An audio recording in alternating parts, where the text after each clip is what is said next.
as all of you. Thank you very much. Now,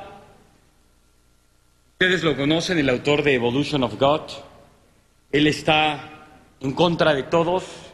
Escuchémoslo.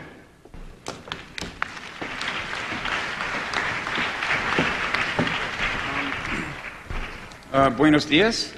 I want to say, first of all, I think I'm not quite as unfriendly as Andres made me sound. But it's true that when he emailed me and said, so which side do you want to be on? Do you want to be with Christopher Hitchens and Sam Harris, or do you want to be with Rabbi Boteach and Dinesh D'Souza? I said, I think I disagree with all of those people. So I'm going to tell you what I meant by that, and then if you can decide whether I belong on one side or the other, or whether I just have to go back and sit in my chair and be lonely. As for why I don't think I believe on the side of I don't belong on that side, you know, Christianity and Judaism are both religions of revelation. They believe that God revealed himself to Abraham and Moses, and then Christians believe he revealed himself in the form of Jesus Christ. I don't believe that that's true.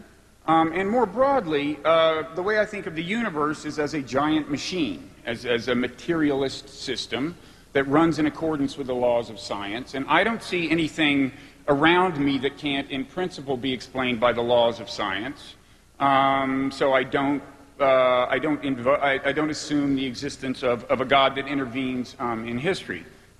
As to why I don't think I'd feel comfortable on that side of the aisle, well, first of all, a number of atheists seem to me, notwithstanding what Christopher said, to speak as if they're sure that there is no God of any kind. And I think anyone who speaks that way is kind of failing to display the intellectual humility that all of us should display, given the fact that our brains were designed by natural selection to do very mundane things like find food and find mates, and not to understand the ultimate nature of reality. Okay, so I just kind of think I don't know what lies beyond. My mind isn't designed to understand certain things.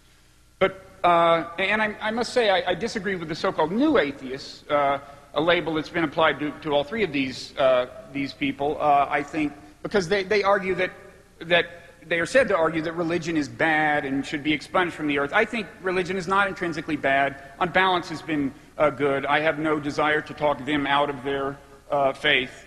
But the biggest reason probably that most atheists would reject me and would kick me off of their team is that when I look at the kind of life on Earth, the system of life on Earth, I see some evidence of a larger purpose unfolding. Okay, that is to say, when I see, you know, the evolution through natural selection from one-celled life to intelligent life, and then I see how that intelligent life launched a second process of evolution, cultural evolution, including technological evolution, and how that has carried the social organization of that species to higher and higher levels, and now the global level.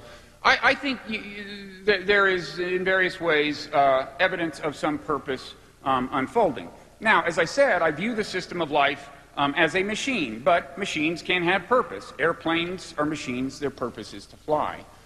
This does raise the question of what I think ingrained this purpose in life. And as I said, I don't believe in a God that intervenes. It could conceivably be a kind of God that at the beginning of time launched the universe, and the laws of the universe were such that life was likely to arise, and so on. So in other words, the purpose was written into the laws of the universe. That's a kind of what's called a deistic God. But I should also say that I think it's possible for something to have purpose that was not ingrained by a conscious being. Okay, so, and a number of philosophers agree on this point. So, for example, they might say that animals have a kind of purpose. They have goals, but it was ingrained by natural selection, which is not a conscious being. So I don't know where, if I'm right that there is purpose here, I don't know what ingrained it, or whether there's a God. Now you might ask, well, does this purpose deserve the name divine, leaving aside the question of whether there's a God? And I would say, you know, maybe, and the reason is this, that I see a moral direction in this, a moral dimension to this purpose. As I said in my talk on Friday, I think that technological evolution has brought people, ever since the Stone Age, in contact with more and more people at greater and greater distances, has made them interdependent with more and more people, and that gives them reason to work with those people, to acknowledge the humanity of those people, okay, which I think is moral progress. And now we're at a kind of climax of that process where the world is on the verge of a global civilization. But I think we will only succeed in trying to build an orderly global civilization if people everywhere get better at acknowledging the humanity of people who live far away and at putting themselves in the shoes of people who are in very different circumstances, even in the shoes of their rivals and their enemies. In other words, I think we have to exercise our moral imaginations, people everywhere, if we're going to keep things on a peaceful and orderly path, okay?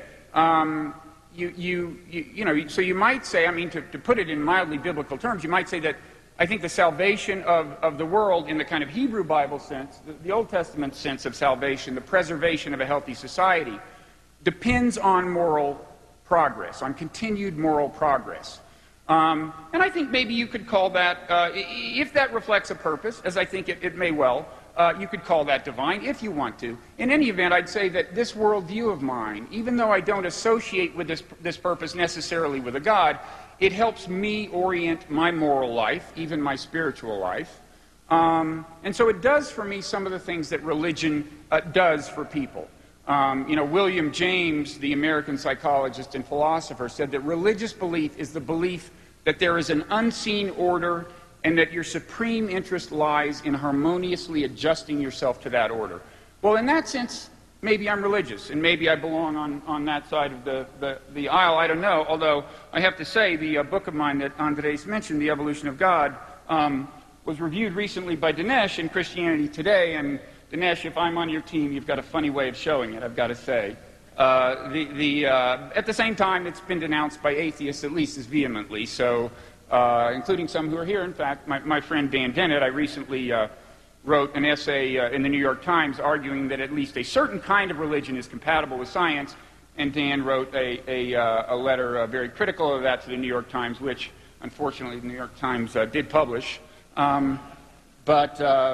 So, in any event, I'm afraid, I don't have a team to be on. When Andres asked for the show of hands, who was with them and who was with them, I think the total was more than 100% of the audience. So that doesn't leave any room for me. So I guess I'll go sit in my chair and be lonely. But thank you for listening.